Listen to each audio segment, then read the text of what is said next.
Well, good evening, everyone. Welcome to the Heritage Frederick at Home series.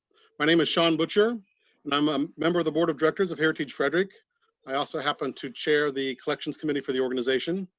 And since the pandemic hit, we've obviously closed the museum, but we have been able to switch to virtual programming. And so tonight is the fourth in that series. I'd like to, of course, make a few announcements. First of all, we want to give a shout out to FCB Bank for presenting and supporting all of our programs at Heritage Frederick. And then I want to also talk about some of the logistics that will take place this evening. Before I talk about that, I want to just kind of give a quick plug for our next program, which will be on October 28th. And it's presented by Howard Cox. And the topic will be Spy Trial in Fredericktown. And so stay tuned for more details around that. We are pleased, of course, to have books by our author, and they are available at Heritage Frederick. You can buy them at frederickhistory.org. And our author has been kind enough to send us signed book plates. So you will have a signed copy of the book if you go to that website and purchase them. This program is being recorded, so you are able to watch it on our YouTube channel afterwards or share it with others. And the last thing I want to talk about is, of course, if you have questions, at the bottom of your screen there's a Q&A feature. So just type in your question to or on that using that chat box, and then I will be able to facilitate and field those questions for our author after the presentation. And then lastly, we will have a survey that pops up after you wrap up the program. So please take a moment when it comes up on your screen to provide us your feedback, not only on this session, but what else you would like to hear. So I always try to connect local history with and make local history relevant. So the image that you see on your screen is an old switchboard, phone operator board, and it's circa 1950 that we actually have in our museum. And it was donated after the old C&P phone company moved out of their East Patrick offices. And what you might not be able to see until I blow it up is that little red wire in there. So if you imagine that might be a direct line to Camp David, from when it was first being utilized. So I always try to connect the local history with something that we might have either in our archives or collection or museum. So feel free to check it out when the museum does open back up. So without further ado, I'd love to just talk about our presenter. I'm very pleased about tonight's talk. I have been, since moving to Frederick County, interested and maybe even infatuated with Camp David. Part of that's probably because I'm a presidential history buff. In fact, Michael, I only have, I have a life goal or bucket list of visiting a site affiliated with every U.S. president, whether it's a birthplace, a home, a National Archives Museum. And I only have like 3 presidents left. So, when it comes to presidential history, I'm always interested in subject matter. We focus on local history, of course, at Heritage Frederick, but, one of the things that we have in our backyard is this amazing place that not only obviously ties into our local history, but so much world history has taken place here. So I know that all of our audience members will be in for a special treat. So Rear Admiral Michael Giorgione served 29 years on active duty with the U.S. Navy. He was the commander of Camp David, serving both President Bill Clinton and George W. Bush. In this capacity, he also worked under the White House Military Office, alongside those in command of Air Force One and Marine One. And of course, his paperback just came out this year. So Inside Camp David is the focus of Michael's talk tonight. So Michael, without further ado, I'm going to go off screen and turn it over to you. Thank you, Sean. Thank you for a wonderful invitation. Thank you for your passion about preserving and sharing history. Ladies and gentlemen, thank you for allowing me to come into your home this evening, your business, your car, wherever you might be watching this presentation, and share a bit of my very fortunate time in the military. It was a great honor to serve our Navy and nation, and one of the highlights was duty at the presidential retreat known as Camp David in Thurmont, Maryland. I also like to thank all of you who are Frederick citizens because we enjoyed Frederick a lot. Our oldest daughter went to school in Frederick. We would socialize in Frederick. Although I talk about the night before I took command at the restaurant Jennifer's, I know it doesn't exist anymore, but that was a special memory to us in Frederick the night we took command, before we took command in 1999. So again, Inside Camp David, published October 2017, and as Sean said, the paperback was released this past May.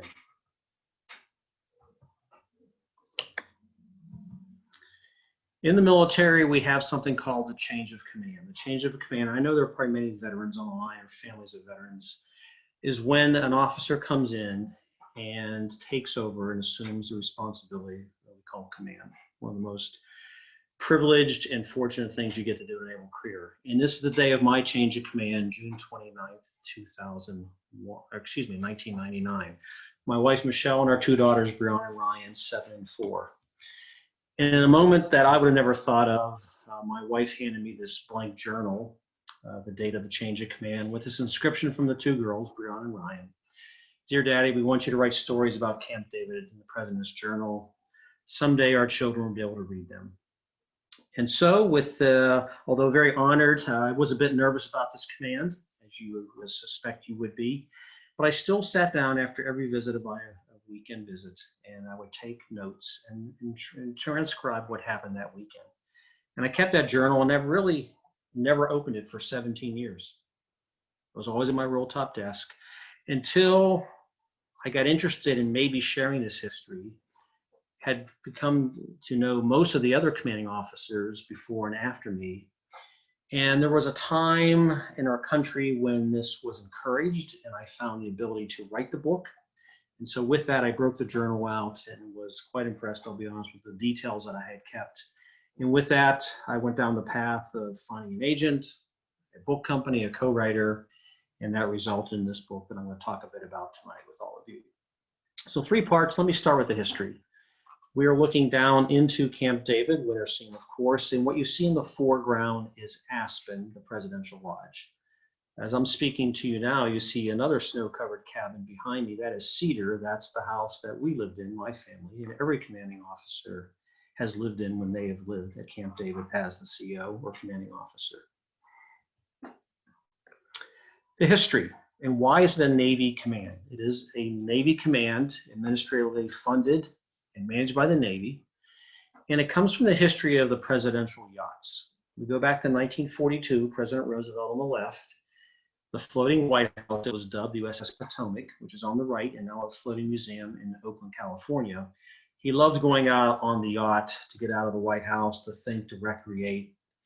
But it was 1942, and there was serious concern about U-boat sightings in the Atlantic or aerial strikes. So the staff convinced him, Mr. President, we can't go out on the yacht anymore. He said, well, please find me a place where I can get out of the White House. And quite interestingly, when they did their research, it had to be somewhere nearby that they could drive to. Marine One did not exist yet, no helicopter squadron yet. They found this place up in the Catoctin Mountain demonstration area. And what's coincidental about it, it was a demonstration camp that was built as part of the New Deal, the program that Roosevelt brought to office into the nation to rebuild us after the Great Depression. He was shown a few sites. He went to this one called Camp Number 3. And when he saw it and toured it one day, he said, this is it.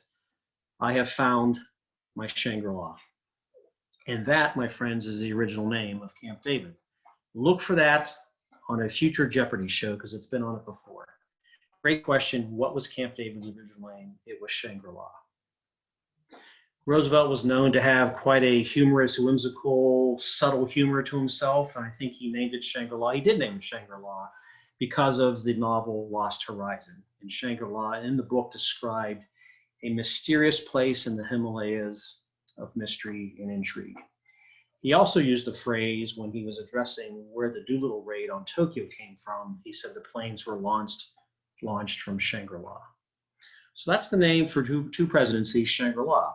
But we know it, of course, more famously as Camp David.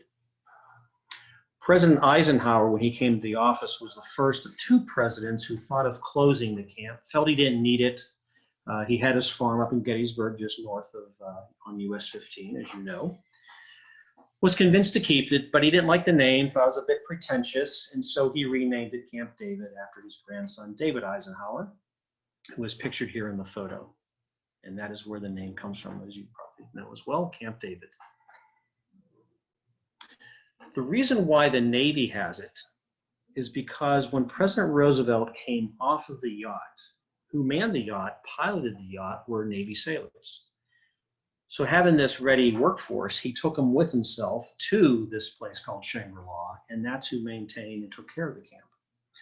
Roosevelt only went up during the spring and summer months. Eisenhower had it winterized. The original cabin is the piece on the right as you're looking up this back lawn towards the presidential cabin called Aspen. Now, Roosevelt had names for all the cabins. There were far few, just a handful back in his time in the 40s. And he had humorous names for them. He called this the Bear's Den, where the boss would sleep, so to speak. Again, Eisenhower didn't care for that and changed all the names of the cabins, and they're pretty much named after a tree, although it doesn't have to be indigenous to the Catoctin Mountain area. He named this one Aspen, the Presidential Lodge, because that's the state tree of Colorado where his wife Mamie was from. So there's the connection with the name Aspen. Again, the wing on the right is the original. It's been built on over the years, and not in this photo, but on the cover of the book is the pool that Nixon had put in the 70s. So this is Aspen, and this is Cedar. Again, the cabin that's behind me and my talking pane. This is the home where the commanding officer lived. This is where my wife and I and our two young daughters, 7 and 4, lived for our 2 years. It's a wonderful, modest place. We used to tell the girls, hey, it's a modest house, but you've got a great yard, which doesn't always fly with 2 young girls who aren't near neighbors. Their friends live down the hill in Thurmont in the Navy housing area. And so as neat as it sounds today, you can imagine as a parent of a young family, the challenges day in, day out with not having neighbors, and the difficulty it had to be to have play dates, to have people come in and get through the gate, security, etc. Chapter 6 of the book is one of my favorites. It's called The Lonely Sentry. And in the book, I draw the parallel to what it means to be the commanding officer or to be in charge of anything. I know many of you are business owners or have been, or you volunteer in your community, your church, your school. And you know what it is to be at the top sometimes and be forced to make the hard decisions. And I take that parallel from my own experience. I talk about the young Marine who's walking patrol 24/7. Exciting when there's a presidential visit, but at February of any given year, a cold, dark winter night at 2 a.m., it's a different feeling. She is in fact the lonely sentry. And of course, I bring it back to what it must feel like to be the President of the United States and carry all the burden and expectations on your shoulders. So this chapter goes deep in it, and with that, I'll give you a bit of the presidential history of how the camp has been used. Top left is Roosevelt in that section of Aspen I pointed out in the photo. That stone hearth fireplace is still there today. It's been cleaned up a bit. What you can't see above the dining table is a wagon wheel chandelier. That is still there today. And that is where Roosevelt loved to gather with his family and friends and recreate. Bottom left, and this is one of the earliest and most important things that talks about the usage and the great utility of the presidential retreat. Because this is from the 40s, and Winston Churchill is visiting Roosevelt. Now they're outside the camp. They're at Hunting Creek. Many of you probably know Hunting Creek very well, and they're fishing. But they're not just fishing, are they? They're fishing, smoking cigars, probably having a little bourbon, but they're talking about the war. They're talking about how the United States will enter and join the Allies. And this, and almost every presidency, has been a great backdrop and setting for people and world leaders to come together and talk about peace or talk about very difficult things. Top right, not a big fan of Camp David, was President Truman. He preferred to go all the way to his resort home in Key West, Florida. So he only visited 10 times in his 2 terms, almost 2 full terms. Bottom right again, President Eisenhower renaming it Camp David with his young Vice President Richard Nixon. President Obama inside the Aspen cabin with that large picture window. It's the same picture window that's behind President Reagan, bottom left, and in front of President Nixon, bottom right. Nixon, very formal at Camp David, almost always wore a jacket and tie. It's famously where he gathered before he resigned in August of 1974. And this is the living room in Aspen where he fired Haldeman and Ehrlichman as his administration and presidency were unraveling. Middle left, President Carter sitting on the iconic log. There's always a log outside this fish pond, just outside the Aspen front door. It's now an ornamental fish pond, but it was put in as a backup firewater supply. President Roosevelt had a great fear of fire, and so they put this in just in case. It's now, again, an ornamental pond. There'll be another photo of it coming up. Top right, during my time, top center, President Bush in his day office in the Laurel cabin, which is where most of the dining and entertaining would occur at Camp David. And then a most famous photo on the top right. This, in fact, was a Pulitzer Prize winning photo. Paul Voorhees took this. It's called Serious Steps. And you probably recognize that this is President Kennedy and former President Eisenhower walking on the slate path at Camp David. What's interesting is this is April 1961. Early in President Kennedy's administration, his first term, he was handed this thing called the Bay of Pigs invasion. It was crafted and put together by the CIA, the US military, and the rebels to overthrow the government of Cuba. And it was started during the administration of President Eisenhower. Handed over to his successor, President Kennedy, and launched in April of 1961.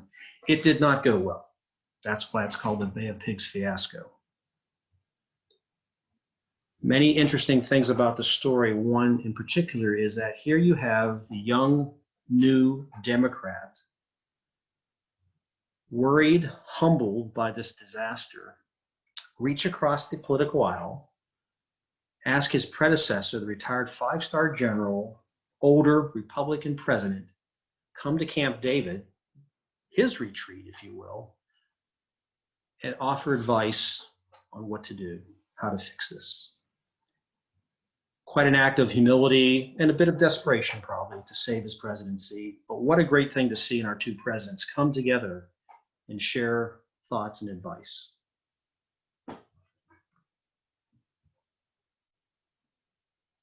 Serious Steps, Pulitzer Prize winning photo from 1962. The event was 1961. Other events in history, top left, President Johnson with Ellsworth Bunker, the US ambassador to South Vietnam, walking the grounds. This isn't a friendly chat. This is a chat about what to do in Vietnam. Do we escalate the war? Do we increase the bombing? Do we get out? This is where Johnson decided not to run for another term as president. Top right, President Nixon entertaining Leonid Brezhnev. There's a great story in the book about the blue Lincoln Continental that Nixon gifted to Brezhnev at Camp David. There's the iconic log again in that fish pond just outside the Aspen front door. Bottom left, President Carter famously made Camp David known around the world due to the 1978 Camp David Peace Accords. He was the second president who also thought of closing Camp David, thought it was unnecessary, a bit of a waste, a bit extravagant, was convinced by staff to keep it. In fact, it was his wife Rosalind's idea to bring Anwar Sadat of Egypt, Menachem Begin of Israel to Camp David, not the White House, but to Camp David to negotiate in 1978. Interestingly, I got to relive this in some degree many years later in 2000 when President Clinton convened the Middle East Peace Summit. By far, the president who used Camp David the most was President Reagan. He and Mrs. Reagan, Nancy, went there almost every weekend and almost most of the time by themselves. A personal respite, a personal getaway from the White House. Although in this photo, he is entertaining Prime Minister Nakasone of Japan, and you can see George Mitchell walking behind him. So great fans of Camp David, felt it was what helped him get through his 2 terms as president. Regardless of where our president is in the world, they're always communicating. And President Clinton and President Bush during my time found the appropriate time to communicate whenever necessary.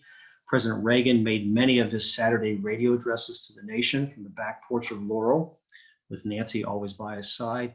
President Obama conducted an impromptu press conference at Camp David. One of the beauties of the retreat is that it's supremely quiet, surreal, no flyover, no noises, no press, no media unless the president invites them in. Even in the White House, Mrs. Johnson and others would comment, I can still hear the sirens. I can still hear the protesters. Camp David, as you know, up in the Catoctin Mountains of Thurmont, offers quite a different atmosphere. We almost had another G7 summit this year. Camp David didn't happen, but the biggest time most of the world leaders gathered was during the G8 summit in 2012, hosted by President Obama.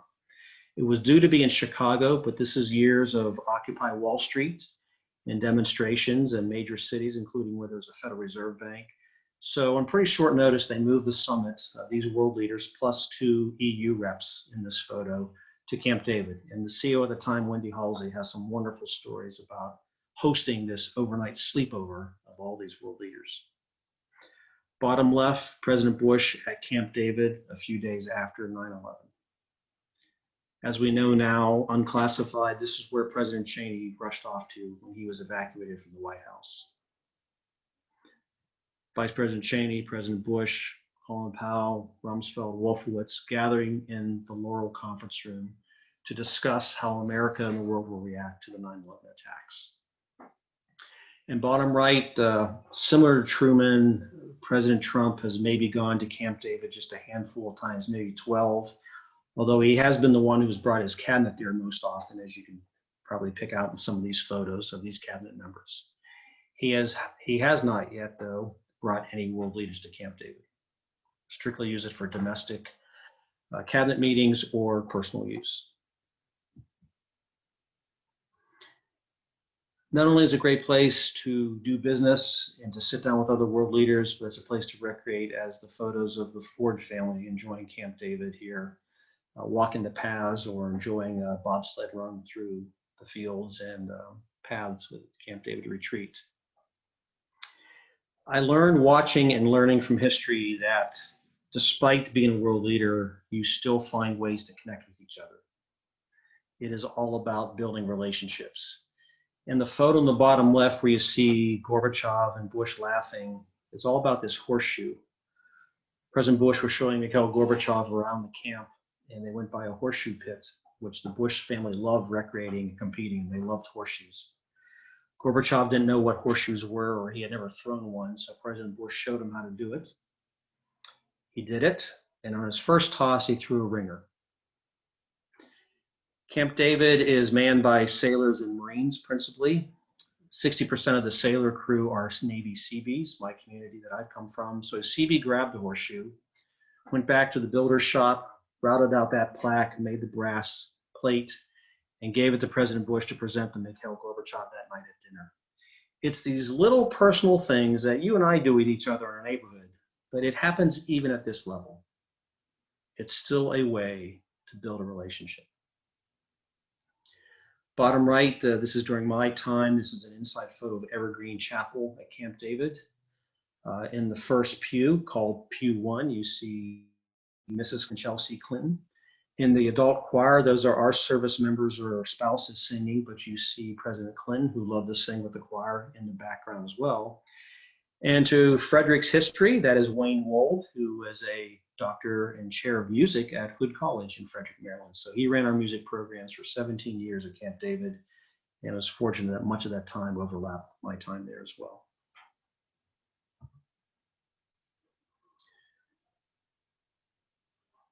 There was a corral once for Camp David, at Camp David for the horses. Reagans loved riding horses, but their horses were always brought up from the National Park Service in Washington, D.C.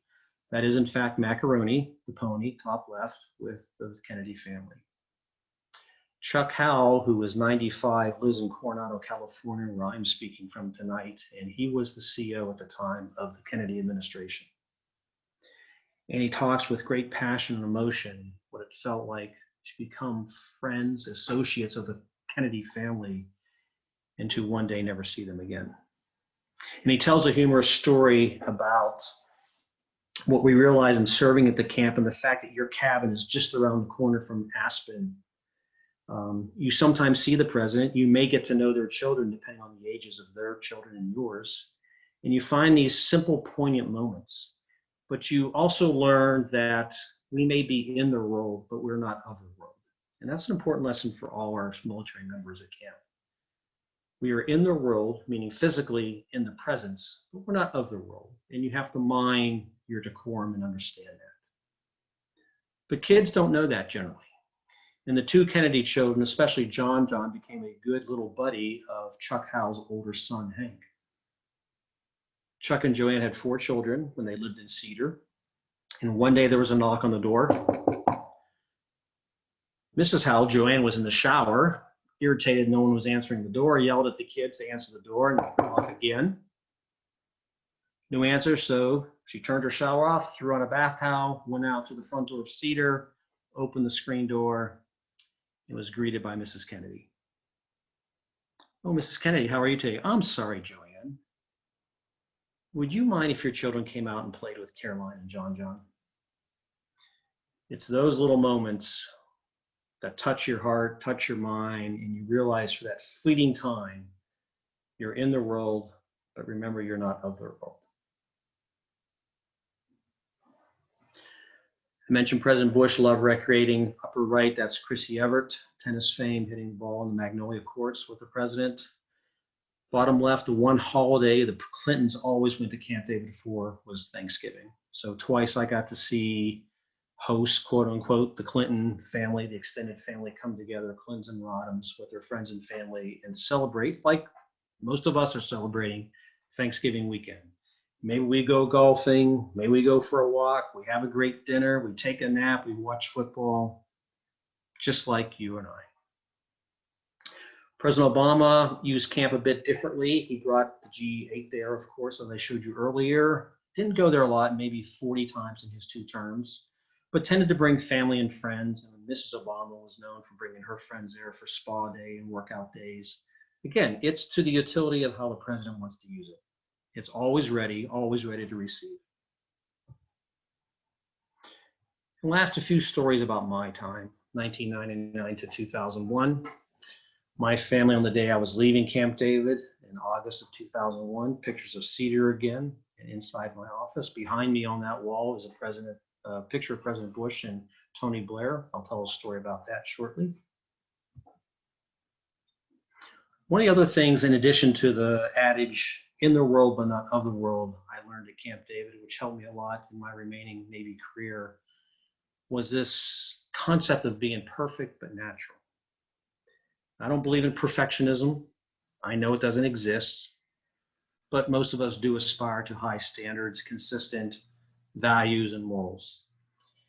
And when you work at a place such as Camp David, where you get to handpick, hand select every sailor and Marine that works there, and you certainly have high standards of performance and expectation, I found it to be quite a challenge and quite a paradox at times to have the place perfect, but to be natural about it. Now here's a beautiful cabin in Hawley where the Presidential Library was. This is the cabin where Carter sat with Menachem Begin and Anwar Sadat. It's a beautiful cabin. It's been a fresh snowfall, but we haven't cleared the snow yet. We haven't lit the fire. We haven't prepped it for the president to come visit yet. So you want it to still look perfect, but you want it to look natural and clean. In the book, there's a humorous story about Mrs. Reagan commenting one day on the back porch of the Aspen in the fall, "Where are all the leaves? People go to the mountains to see the leaves." Our grounds crew then was a little too diligent and had cleaned it so well that it was perfect but not natural. And literally that night, Navy Seabees went out and scattered leaves on the back lawn of Aspen. It's a humorous story, but it speaks to this premise of being perfect but natural. How do you talk to a president without being too uptight and nervous. But at the same time, don't be too relaxed and friendly. Again, you're in their world, but not of their world. The most fascinating thing I got to witness and work from the sidelines was the Middle East Peace Summit. I mentioned President Carter in 1978. Very similar, President Clinton bringing Ehud Barak, Prime Minister of Israel on the left here, Anwar Sadat, Yasser Arafat, Chairman of the PLO on our right, to Camp David, the sixth formal time he was sitting down with the two of them, their two delegations, to try to forge some type of peace treaty before his term as presidency ended. It was fascinating to work with the State Department and see all that goes on behind the scenes to host and to ensure that everything went well during their what turned out to be 2-week visit. A bit of the protocol: when you welcome the president, typically you do it at the landing pad for the helicopter, unless it's inclement weather. This is a bit more formal. I'm always in my dress uniform when the president arrives, in this case in dress whites with Secretary Albright, Secretary of State. This is the day before the summit was to begin. You also tend to welcome other senior leaders, Prime Minister Barak, Ehud Barak of Israel. Yasser Arafat, however, did not want to come in on any presidential conveyance, whether it was a car or a helicopter, so I did not see his arrival. I knew his delegation came through the main gate. I wasn't there. Again, you know when to be around, when to disappear. But by happenstance, I happened to run into him inside Laurel. And this photo was snapped by a White House photographer who was with the president to capture the historic event. And what I'm wearing now is not the dress uniform. I'm wearing khakis and a polo shirt, which I'm wearing in this photo and with you today. And we would dress down a bit to present a more relaxed image. Unless you're on duty and carrying a weapon, you wore khakis and a polo shirt. And easily the most surreal photo I have in my collection is me shaking the hands of Yasser Arafat. It was a fascinating thing to witness. President Clinton, in his autobiography, My Life, talks about how disappointed he was that it didn't result in any peace treaty. This was in the summer of 2000, the election's in November, and he comes to have his last visit in January of 2001. And I asked this question: how do you say goodbye to the president? And I was only there for the last year and a half of his 8 years, but I was the one to be the last time he was at Camp David, at least as the president. How do you say goodbye? I got permission from the White House to do whatever you think's appropriate, Mike. So I felt greatly trusted by that. And so that Sunday morning, their last chapel service in Evergreen Chapel, and you see the president holding that choir photo I talked about earlier. And Mrs. Clinton is now Senator-elect Clinton of New York. So Senator-elect Clinton, President Clinton, Chelsea Clinton, now a student at Stanford, are just in the altar here at the chapel, and my wife Michelle and Ginger Williams, the wife of our Navy chaplain, presenting the Clintons with this photo of the president talking to Navy children the first year he was in office. This hung in the vestibule of the chapel for 8 years. That night, we got permission to hold a ceremony in the hangar and let the Clintons have a last few remarks. We gave some gifts. That's Master Chief Kevin Timmons standing with me, presiding over the ceremony. There's Buddy, their black lab. And the Clinton family stood with us, most of the crew that wasn't on duty, present here in our dress blues to say goodbye to the Clintons. We walk out to the helicopter pad. It's January 2000. It's snowing, as you can see. It's a bit chilly. It's about 10 p.m. on Sunday night, and I'm saying goodbye to Clintons, almost trying to act like they're friends, that I've known them all my life.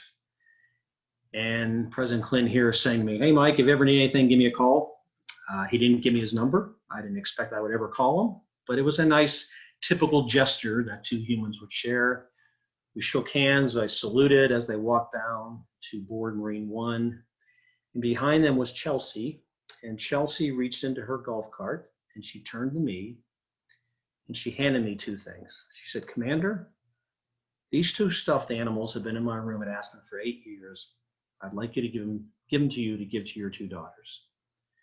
What a touching, simple gesture of kindness, and what a great souvenir, if you will, to have from Chelsea Clinton for our girls. So again, those little moments where your kids connect And for a brief time, remembering you're in the world but not of the world. And as the helicopter lifted off from Camp David in this January night, 2000, the last time I would see the Clintons, at least in person. And then you wait. Now, there wasn't much waiting. We knew who the president was after 36 days of delay from the November election. But we knew that President Bush had been to Camp David many times because of his dad. We knew he and Laura were very happy there and were going to be very comfortable and very frequent guests. That was the thing that changed a lot about Camp David, was the number of times that the Bushes would visit. And what struck me was his first official visit. This is February 2001, just a few weeks after he was inaugurated. And he reaches out and he invites the Blairs to Camp David. What's interesting is the Bushes and Blairs had never met. The Blairs were great friends of the Clintons, had been to camp, but not with the Bushes. And he reached across the Atlantic and brought what I would say is a #1 ally in the world at a time that things were relatively peaceful in the world. And that weekend visit was just the two couples. Just like when you move into a neighborhood, maybe getting to know your neighbors, that's kind of what I saw from the sideline. I'm sure they talk about different things, but I'm sure they talk about similar things like you and I. And again, it was fascinating to watch two families, two world leaders build a relationship. And I believe it had a lot to do with the fact that Tony Blair was in the congressional chamber later in October of this year, after 9/11, and famously said, "America, we will always be by your side," and certainly was and is a major ally. I know they would have done it regardless, but I also believe that that relationship that started here in person had a lot to do with that personal touch. President Bush similarly did it with Prime Minister Koizumi of Japan, a key ally in the Pacific. And this was one of my last official duties as I departed in August of 2001. Bushes loved Camp David, got to meet the parents several times. They've always brought family and friends, always recreated, always went to chapel. Here's our minister, Bob Williams again, Navy chaplain, giving a service. Bushes in the front pew. Just a very personal time. Now, I've mentioned Evergreen Chapel a few times, and we'll say, you may know this from history, that this was built by Ken Plummer, a local contractor who did work for us in camp back in the 60s and 70s and 80s. But he felt ashamed that the president didn't have a formal place to worship. If a president wanted to go worship at a church, he either did it in his own place or he went down to the Thermont. Ken Plummer, as he's retiring, got permission under the Reagan administration to raise private money, build the chapel, and gift it to the United States. And so that was done under President Reagan's term, but officially dedicated during President George H.W. Bush's first term. And we got to celebrate the 10-year anniversary in 2001. We had the same clergy or same denominations represented, followed the same program. And here the two presidents stood very kindly with all the Navy, Marine Corps, Army, Air Force families to take photos at the chapel door at the end of the ceremony. And then finally, I asked, how does the president say goodbye to you? President Bush loved coming to Camp David. He was due to come up one more time before I was to leave and take the family and move across the ocean to Hawaii. And he had to cancel, and he never did. He never canceled. But he had to one weekend, but he called. He literally called and said, "Mike, I'm sorry we can't see you and Michelle again, but would you please come down to the White House so we could say goodbye?" And that's what happened in August of 2001. We were invited down to the White House. President Bush walks us around his office, the Rose Garden, the Oval Office. Here he's writing 2 note cards to the girls. Again, a very personal, touching, simple way. "Hi, Mike and Michelle, Ryan and Brianna. We will miss you at Camp David. Best wishes, George Bush." And quite fortunately, we saw the Bushes 2 more times, once in Hawaii, while I was still in the Navy, once again in North Island, Coronado, California, when he passed through to celebrate the victory in Japan speech he gave in 2005. And then I did do a book talk at his library last March, and it was great to see them again. And I know they remembered the girls. They may not remember a lot about us, but they knew that we had some common ground with being together at Camp David. And so, folks, if you've ever visited or if you ever have the chance to visit, you probably will be offered to take one photo. And it'll be at the iconic Camp David sign. This is, again, my family and I as we're departing camp. Again, this story, this book, all comes from the simple inscription from the girls over 19 years ago, if you will, 21 years ago. And with that, Sean, again, thank you for the opportunity, and I am open to questions from all of you that you may have about our experiences or about the President Retreat known as Camp David. Thank you. Well, Michael, thank you very much. It was a wonderful presentation and wonderful talk. We do have some questions, and I'll field those. And for our audience, please also continue to pose some questions in the Q&A feature at the bottom of your screen. 3 points of order, Michael. First, I know we chatted before we began the program about our military service. So thank you for your military service. And more importantly, I forgot the CB connection to Camp David. My father-in-law was a CB in Vietnam. And so I wanted to point that out. So thank you.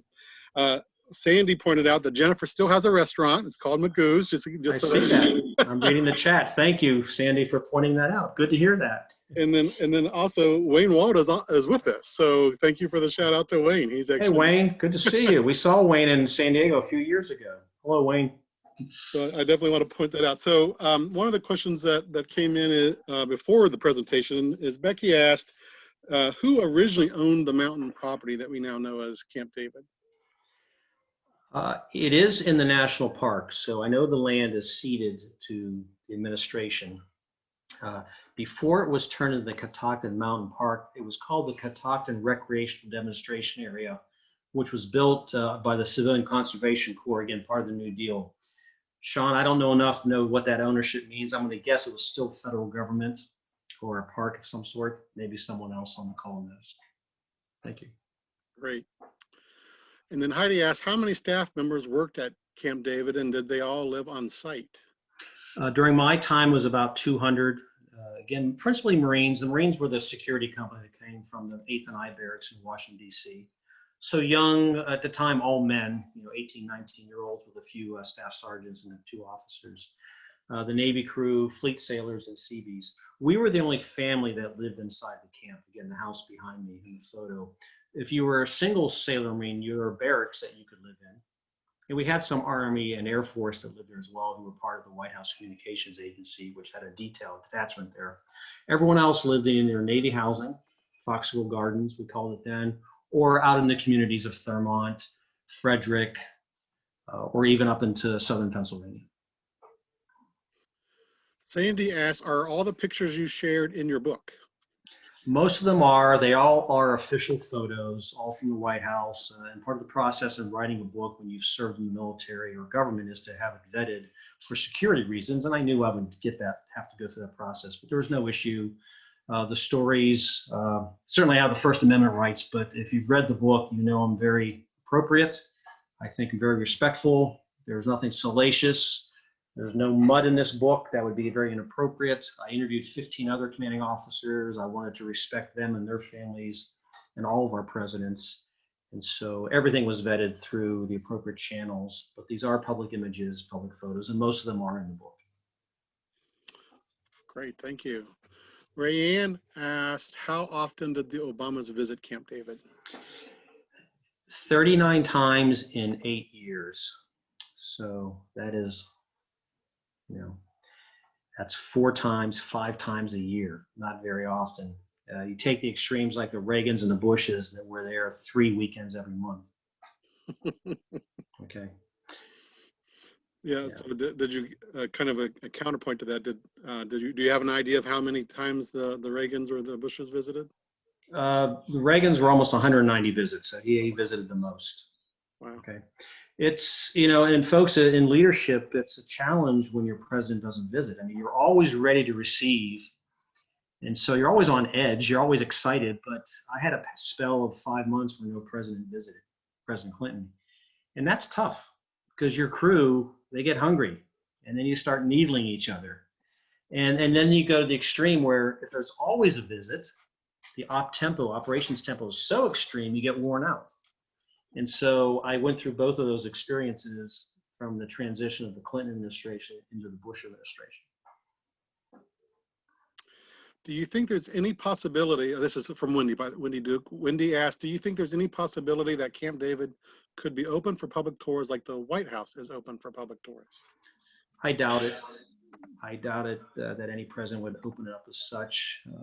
we certainly have our ability to bring our family members in and guests, not during a presidential visit, but when the president's not there. But I'd be very surprised if any president ever allowed that. And it would have to be at his or her discretion to do so.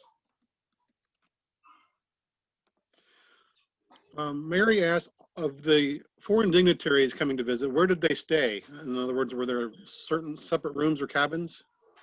There are two principal guest cabins right outside of Aspen. One's called Birch, one's called Dogwood. But there are some interesting stories in the book about foreign leaders staying in Aspen with the visit with the president, or going to Aspen before the president arrived. So you can look forward to those. But typically they stay in Birch or Dogwood. That's where Sadat and Begin stayed. That's where Arafat and Barack stayed during the two peace summits with the Middle East delegations. So let's see. One of the questions that I had actually is, you mentioned Carter and Eisenhower, possibly or considered closing Camp David. Do you ever envision that being on the radar screen again? I don't.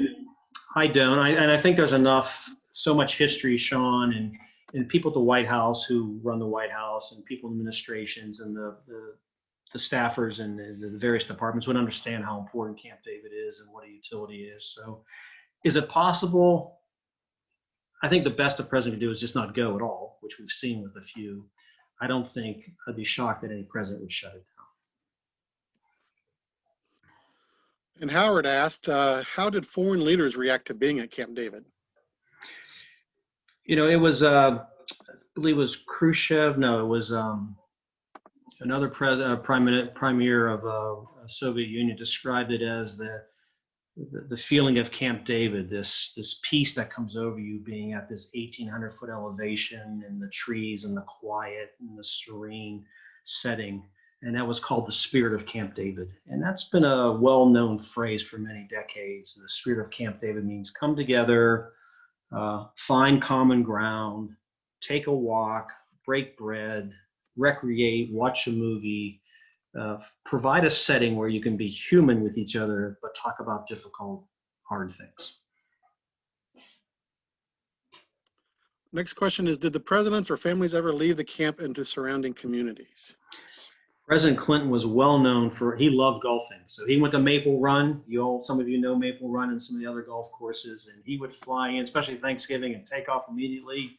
And the sedans and the wagons would all take off and go to the golf courses. So that's happened. I know during one visit, the Clinton family and guests went into a restaurant.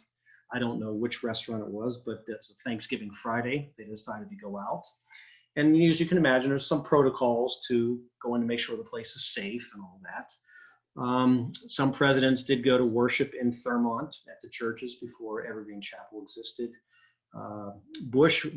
President George W. Bush loved running the trails of the Catoctin Mountain Park.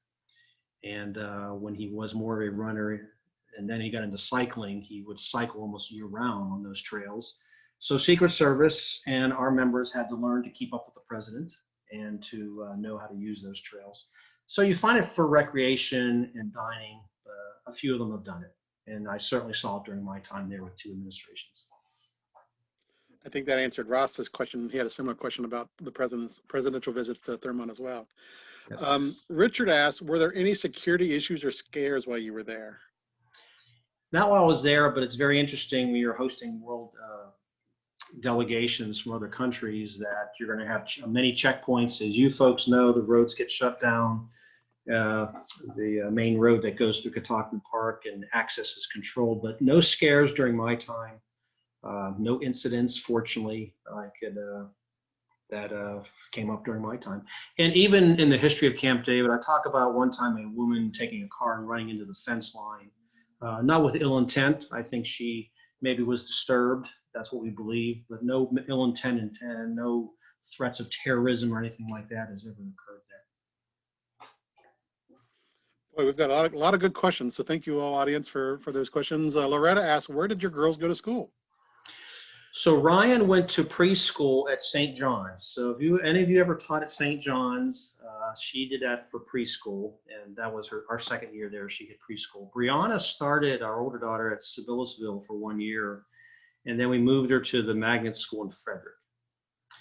So Mrs. Brucci was her teacher, and I know Mrs. Brucci has retired. I've heard from her in the past year or two, and maybe some of you know her, but she was Brianna's third grade teacher. So thank you, school and elementary school in Frederick, for being great neighbors. Indeed. Diane asked, how often do cabinet members and their families stay at Camp David? It's rare. In fact, I'm not aware of any cabinet member going out there without the president. And it's even rare that I know Vice President Pence has been to camp once without President Trump. Again, it's the president's camp. It's how he sees fit. I had an interesting experience during President Clinton's administration. He let the Carter family come back to Camp David, so I got to meet President Carter, his wife, and his 4 children. Most people don't know he has 4 children and some grandchildren. So I got to entertain, if you will, the Carter family on one April weekend. But again, it's to the president. It's to be used as he sees fits. I know during President Obama's administration, he let a lot of his staff members go up for retreats, leadership retreats. So it was used very differently. Although President Obama may only gone there 39 times, the camp was busy with other staffers. And you mentioned President Trump. Ryan asked, how often does President Trump visit Camp David? 12 times in 4 years. Well, what's about to be 4 years. And I see someone just popped up about your daughter and Mrs. Brucci, so it's great to make that connection. Sandy, thank you. Elizabeth asked, can children of the president go outside and play? And what are kind of the parameters in terms of exploring the property and whatnot? I imagine they could. It didn't happen during my time. Chelsea Clinton was going into Stanford University. I remember one weekend she brought her college roommates with her to stay at camp. They didn't go out of the camp. Bush's older children would come up to visit, but it wasn't as if they were going down to our Navy housing area to play. So I'm not aware of any instances where the children of the president would leave. Of course, they have details if they did, but I'm not aware that ever happened there. Randy asks, was there any connection between Camp David and Site R? We shared knowledge and experience and how to run these unique places. And I remember visiting Site R1, but there was no mission relationship between the two of us anymore. Okay. And then another question, what is the longest single stay at the camp? One of the ones, President Carter twice, I would say, because he was there the whole time during the Middle East peace, the Camp David Accords in 1978. So that was almost 2 weeks. The peace summit during my time went 2 weeks, but President Clinton left in the middle because he had to go to the G8 summit in Okinawa, Japan, and he came right back. So it was broken. The second time with Carter was 1979 during the malaise. You may remember he came back to the White House and he gave this speech to America, and all the critics called it the speech of malaise. But he was talking about the Iranian hostage situation, the economy, and he spent a lot of time at camp as he put that together. And then probably third or fourth, President Nixon, about a week there as he was figuring out how to and what to do after Watergate. Another question that came in actually before the presentation is, how many acres comprise the site? About 200 acres, and that's discernible public image, you can tell. It's a no-fly zone. Many of you probably know that. You can't fly over. It's called a P40 restricted area. So there are protocols on flying over, but about 200 acres, again, in the national park. And I had a wonderful relationship with the park superintendent, Mel, and his wife, Candy, at the time when he was serving there. And that's just, again, they become your neighbors because you work together and sometimes you socialize as well. Yeah, Mel's a long time superintendent there and very involved in our community in terms of tourism and yes, other things in Thurmont and everything else. Great guy. See, I think we already answered Kathy's question about touring the grounds. So Wendy asked, does the White House bring its own chef, or is there an on-site chef? How does that work? Our men and women are exceptional cooks. Today they're called culinary specialists. We do send them to advanced training, but most presidents do come with a chef. I know because I saw President George W. Bush come into office, he brought his chef from the governor's mansion in Texas. But what was neat, folks, was to see that chef get to know our men and women and teach them how to do things. And so after a while, Matthew wouldn't come up anymore because our men and women knew how to prepare the toast or the burger or the steak or the ribs just the way they liked it. And again, so it's a little personal things, but you have to learn them and you have to build that relationship. And so I believe most come with a chef or people they like for cooking, but I think the real advantage is when they teach it to our men and women as well. I'm going to modify Mary's question just a little bit. So obviously when there's not a president on site, what would your typical duties or day be like? We are a military organization, so we are physically staying in shape. We are training, sending people to schools. But the real mission is to always maintain and repair the camp. And so one of the advantages if a president doesn't visit for a while, and you know that, you can go into some of the cabins and break them down and repair the plumbing, put in the new air conditioning system, reline the pool. We used to have a deer population, so we're always fighting with the deer, eating all the foliage and the flowers. So just maintaining 200 acres in a wooded environment, all weather conditions, and those old cabins from the 40s, many of them, was a challenge. And so that was the upkeep. And so you can imagine if you had a visitor every weekend and you had to rest your crew afterwards, keeping up with that maintenance could be a challenge. But again, that's the mission of being ready. Michael, we have a couple more minutes. So Sure. first of all, how is the command for this particular post chosen? How did you come into it? How do other typical commanders come into this post? The community of the Navy officer community that has had the billets there is the Navy Civil Engineer Corps. So we have 5 Civil Engineer Corps CB officers there. We also have a supply corps officer, we have a chaplain, and we have 2 Marine officers in the security company. It's an 05 or commander billet in the Navy.